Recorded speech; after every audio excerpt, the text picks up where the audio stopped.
झूठी पिटीशनें फाइल करके नोटिस तो निकल जाएगा, और बाद में जो हैवी कॉस्ट लगने वाली उससे कैसे बचोगे? लॉर्डशिप, मैं रिस्पेक्टफुली सबमिशन लॉर्डशिप। आपने हमदस्त वारंट तामील करने के लिए एसएचओ नीपा नगर पे वो निवेदन किया और हमदस्त वारंट ले गए, उसके बाद उसकी अभी स्वीकृति प्रोड्यूस नहीं की, और फिर आप कभी भी न्यायालय में उपस्थित नहीं हुए। अदम पैरवी में मुकदमा खारिज हो चुका है। अदम पैरवी में खारिज हो जाने के बाद आपने ये पिटीशन लगाई है। जब भी कोई हमको लॉर्डशिप देता है, ऑर्डर मिस्टर काउंसिल, अब ज्यादा ओवर स्मार्ट ना बनना, जब भी अप्लाई किया था सारी ऑर्डर शीट के लिए अप्लाई किया था, सिर्फ इसी ऑर्डर शीट के लिए अप्लाई किया था? सोच समझ के बोलिएगा। पूरी ऑर्डर शीट के लिए अप्लाई किया लॉर्डशिप, पूरा सोच समझ के बोलिएगा, नहीं तो कंटेंट में यहां से भी भेजूंगा। यहाँ पे तफरी करने कोई नहीं आने दूंगा मैं किसी को। अब आप सोच समझ के बोलिए कि क्या आपने एक बड़ा गंभीर आरोप लगाया है एसडीएम के खिलाफ। ये सारी ऑर्डर शीट्स उसने बाद में लिखी हैं नोटिस मिलने के, राइट? आप इस एलिगेशन की सीरियसनेस समझते हैं? लॉर्डशिप समझते हैं कि नहीं? लॉर्डशिप समझते हैं, क्योंकि समझते साइन होना चाहिए इसके। सुन लीजिए, आपके साइन से कुछ नहीं होता, तो हमदस्त देगा लॉर्डशिप, तो वो लेकर होगी। सुन लीजिए अच्छे से, मैं आपको वार्निंग दे रहा हूं, क्योंकि जो आपने आरोप लगाए हैं एसडीएम के खिलाफ बहुत सीरियस है, राइट?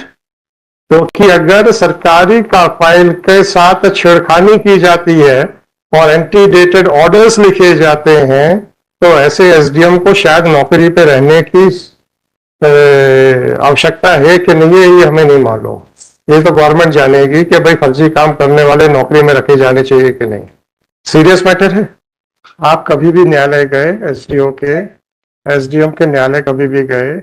लॉर्डशिप जब 15 को गए, आप कभी भी एसडीएम के न्यायालय में गए, जो कि आपकी अनुपस्थिति लग रही है बार बार? हाँ, लॉर्डशिप पहले मैं इसको ये कर रहा कि इन्होंने पूरी मांगी थी लॉर्डशिप। अच्छी बात है, दे दिया ना, हो गया। अब आप ये बताइए, ये 15 के एडवोकेट साहब गए तो उन्होंने बोला अभी पुलिस से कोई हमको रिप्लाई नहीं। एफिडेविट है? नहीं, एफिडेविट नहीं। मैं आप ही के खिलाफ कंटेम्प्ट नोटिस इशू करूंगा, आपका स्टेटमेंट रिकॉर्ड कर रहा हूं। यहाँ मजाक मत बनाइएगा सर। मैं आप लोगों को वार्निंग देता हूं कि साहब आप पक्षकार के बिहाफ के ऊपर झूठ बोल के अपने आप को मुसीबत में मत डालिए। जब आप कोई फैक्चुअल एस्पेक्ट पे बात करते हैं तो आप पक्षकार का एफिडेविट लगाइए, और आप लोग सुधरने को तैयार नहीं है। वकील साहब का एफिडेविट देना चाहते हैं या आप अपना एफिडेविट देना चाहते हैं? जो भी आप कहेंगे। लॉर्डशिप मैं तो अपना एफिडेविट नहीं देंगे? नहीं, मैं अपना आप अपने वकील साहब का एफिडेविट देंगे वहां का? अब उनसे पूछना पड़ेगा। पूछना पड़ेगा तो उनके पूछे बगैर आप ये क्यों बता रहे हो आप? हम लोग ड्राइंग रूम में बैठे हैं क्या? लॉर्डशिप की जो लॉर्डशिप छोड़िए, आंसर कर रहा था। आप आंसर कर रहे हैं, आप बोलिएगा कि साहब मुझे इंस्ट्रक्शंस हैं, मैं एफिडेविट देना चाहता हूं। ऐसे कोई इंस्ट्रक्शंस नहीं है इंस्ट्रक्शंस आपको। फिर आप कहानी बना रहे हैं अपने मन से कि मेरा वकील गया था। मैं आप लोगों को बार बार वार्न कर रहा हूं कि अगर कोई भी फैक्चुअल स्टेटमेंट गलत होता है, जिस आदमी ने वो फैक्चुअल स्टेटमेंट गलत किया है वो ही is liable to be prosecuted for contempt. और आप अपने आप को इस कानून से ऊपर मानते हैं। किस आधार पे मानते हैं आप अपने आप को? नहीं है। आप जानते हैं कि गलत बयानी करने पे आपके खिलाफ कंटेम्प्ट की कार्रवाई चल सकती है, पता है आपको? उसके बावजूद भी बेधड़क तौर पे आप लोग करते हो। ये मान लिया जाए कि आप लोग जानते बूझते हुए समझते हुए उसके कॉन्सिक्वेंसेस को ये गलत बयानी करते हो। No lordship, I am sorry for that, but don't be sorry, I am giving a warning.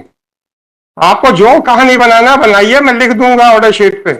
Inquiry होगी, अगर आपकी कहानी झूठी निकली तो साहब फिर आपको रास्ता मालूम है कहां जाना है। आजकल बहुत लोग जा रहे हैं वहां पे। मैं तो, आप ये मत कहना कि सब बिना चेतावनी के आपने आदेश कर दिया। हम तो चेतावनी नहीं, आपको सलाह दे रहे हैं कि ये झूठी गलत बयानियां कोर्ट में अपनी कैरियर को दांव पे लगा के बंद कर दीजिए। अगर आप लोग उस सलाह को मानने को तैयार नहीं है तो कॉन्सिक्वेंसेस फेस करने के लिए तैयार हो जाइए। Agree with lordship. Don't agree with me, don't agree with me sir, I am not searching for your agreement. अगर आपको मेरे से आई एग्री लिखना है ना सर, तो मेहनत कीजिए, इधर आ जाइए, उसके बाद आपको आई एग्री लिखने का अधिकार मिलेगा। वहां पे रह के आई एग्री मत करिए मेरे साथ। लॉर्डशिप एक क्लियर है कि इसको विड्रॉ करने के? नहीं sir, I will dismiss it with cost. आपने एसडीओ के खिलाफ संगीन आरोप लगाए, आपने एक नई कहानी बनानी शुरू कर दी यहाँ पे। हम क्यों ऐसी चीजों को इनकरेज करें सर? एसडीओ ने जो भी किया वो सरकारी सरकारी कृत्य में किया है, और अगर वो सरकारी ऑर्डर शीट्स में हेर फेर कर रहा है तो is it not a serious matter? Lordship पर हमदस्त आपका देता क्या- तो वो रिसीव अबे करता सब चिंता मत कीजिए, वो सब रिकॉर्ड आएगा, चिंता मत कीजिए। मैं वार्निंग दे रहा हूं आपको, सच्चाइयां आपके पक्षकार को पता है, कृपया सोच समझ के बोलिए। लॉर्डशिप आपको क्या लगता है मैं रिकॉर्ड नहीं बुला सकता? कहाँ का केस है ये? नेपा नगर लॉर्डशिप। नेपा नगर का केस है, सोमवार को रिकॉर्ड आ जाएगा। मैं आपकी बात को गलत नहीं कह रहा हूं, मैं आपकी बात को एक पूर्व की चेतावनी जारी कर रहा हूं कि सोच समझ के बोलिएगा। अगर गलत पाया गया और आपकी पावती निकल आई वहां पे तो कोई आपको बचा नहीं पाएगा सर। लॉर्डशिप कोई पावती नहीं है लॉर्डशिप। आपने वहां से पक्षकार से पूछ लिया है? वकील साहब से पूछा है लॉर्डशिप। आपने पक्षकार से पूछा है? नहीं, उससे कांटेक्ट नहीं हुआ। आपके पक्षकार से आप लोग के कांटेक्ट नहीं होते हैं? अभी रिसेंटली नहीं हो पाया रिसेंटली नहीं हो पाया? लॉर्डशिप। अभी रुक जाइए, अब आप इसको एक्सपोज होने दीजिए केस को। आपके पक्षकार से पहली आखिरी बार कब मुलाकात हुई? आपके पक्षकार से आखिरी बार मुलाकात कब हुई सर? सर इसको मैं विड्रॉ करना नहीं सर प्लीज, किसी भी सरकारी दफ्तर के ऊपर गंभीर आरोप लगाना इतनी आसानी से हम छोड़ेंगे नहीं, ना तो उस अफसर को ना लगाने वाले को। तो ये एक आदमी गलत बोल रहा है। लॉर्डशिप जो हमें इंस्ट्रक्शंस दी। कोई बात नहीं है, वही तो पूछा आपसे, आपकी पक्षकार से आखिरी बार मुलाकात कब हुई, इतना ही पूछा आपसे। लॉर्डशिप जब मैंने पहली पिटीशंस लगाई थी केस पर्पस, तब मुलाकात हुई थी उससे। कब मुलाकात हुई थी? लॉर्डशिप तब उसने कभी कुछ बताया था? उसी समय उसने ये सर्टिफाइड कॉपी दी थी आप? उसने कभी बताया था कि वो उसके बाद गया कोर्ट? उसके बाद कोई उसने अपडेट नहीं दिया सर। लॉर्ड नहीं दिया? आपने पूछा कि भाई तुम उसके बाद कभी कोर्ट गए? लॉर्ड से पूछा था। क्या क्या? मैंने पूछा कि जब 15/2 का है तो उस पर क्या एक्शन हुआ, तो बोले कोई कार्रवाई नहीं हुई वहाँ। कभी कोर्ट गया कि अभी पूछा? जैसे आप भी कहते हैं ना आज नंबर लगा था कार्रवाई नहीं हुई, तो क्या इसका मतलब थोड़ा कि मुकदमे लगे नहीं था? वो कोर्ट गया कि नहीं गया, पूछा? मैंने ये पूछा लॉर्डशिप कि कोर्ट उसकी गया कार्रवाई कि हुई? नहीं गया, ये पूछा? लॉर्डशिप यही पूछेंगे कि जो तब जाके ही पता करेगा लॉर्डशिप की वो। नहीं, आप मुझे वकालत मत सिखाइएगा, मुझे वकालत नहीं करनी। लॉर्डशिप सिंपली विड्रॉ करना चाहता हूँ इसलिए आपका कहना है कि ये ऑर्डर शीट जो है इसकी सर्टिफाइड कॉपी आपने वो WP में लगाई हुई है? लॉर्डशिप इतनी ही लगाई हुई है और इसमें 24 को पूरी हमने मांगी थी ऑर्डर शीट। आपने ये ऑर्डर शीट की सर्टिफाइड कॉपी आपके पास अभी है कि नहीं? नहीं लॉर्डशिप, वो हमने उस पर लगाई है। WP में लगाई है? लॉर्डशिप अभी देख लेते हैं सर। उस पे ही क्लियर लिखा है। नहीं अभी देख लेते, 2 मिनट तो लगेंगे सर, उसमें क्या प्रॉब्लम है? उसमें भी सर्टिफाइड कॉपी नहीं लगाई, फोटो कॉपी लगाई हुई। सर्टिफाइड लगी लॉर्डशिप। सर्टिफाइड लगी है? लॉर्डशिप जब मैं कह रहा हूँ कि सर्टिफाइड नहीं लगी है तो मैं कुछ कागज देख के ही कह रहा हूँ। चलो बुलाओ भाई 476024। लॉर्डशिप विड्रॉ कर इसको लंच के बाद देखते हैं। अरे किसी के भी खिलाफ आरोप लगाना है आराम से और फिर चले जाना, इतनी आसानी से नहीं होता सर। इतनी आसानी से तो मेरी कोर्ट में किसी के खिलाफ भी आरोप लगा दें और फिर चले जाए, नहीं। और वो भी सरकारी काम में हेरफेर करने के आरोप, ऑर्डर शीट्स में हेरफेर करने के आरोप।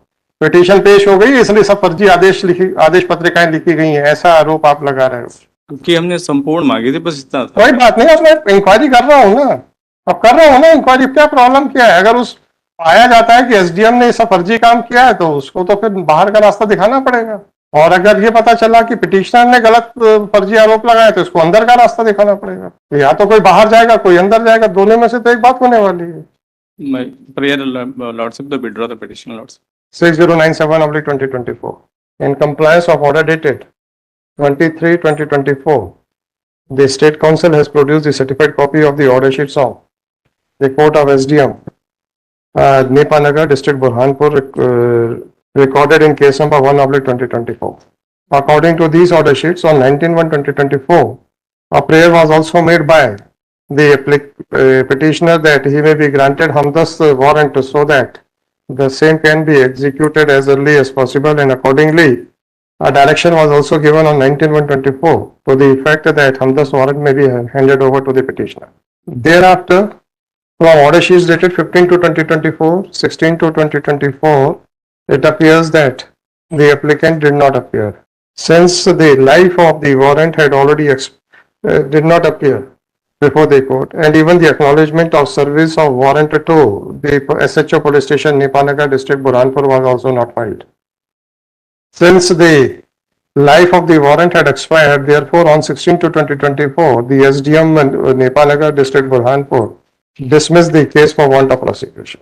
It is submitted by counsel for the applicant that the order sheets, the subsequent order sheet dated 19/1/24, 15/2/2024 and 16/2/2024 were written subsequent to the issuance of the notice of this case. The aforesaid allegation made against the SDM Nepanagar district, Burhanpur is a serious one, and accordingly this court was inclined to conduct an inquiry, and certain questions were put to the counsel for the petitioner. Although the counsel for petitioner tried to give self-imaginary answers, but he fairly considered that those answers are not on the basis of the instructions given by the applicant. Later on, the counsel for the petitioner seeks permission of this court to withdraw this petition. The petition is dismissed as withdrawn. However, a word of caution is issued that no one should make the unfounded allegations against the authorities, even to the extent of the unfounded allegations, even to the extent that the order sheets were written subsequently, that the backdated order sheets were written subsequently. Although this court was inclined to impose heavy cost for misadventurous act of the applicant, but looking to the controversy involved in the case, the cost is not being imposed. The petition is dismissed as withdrawn.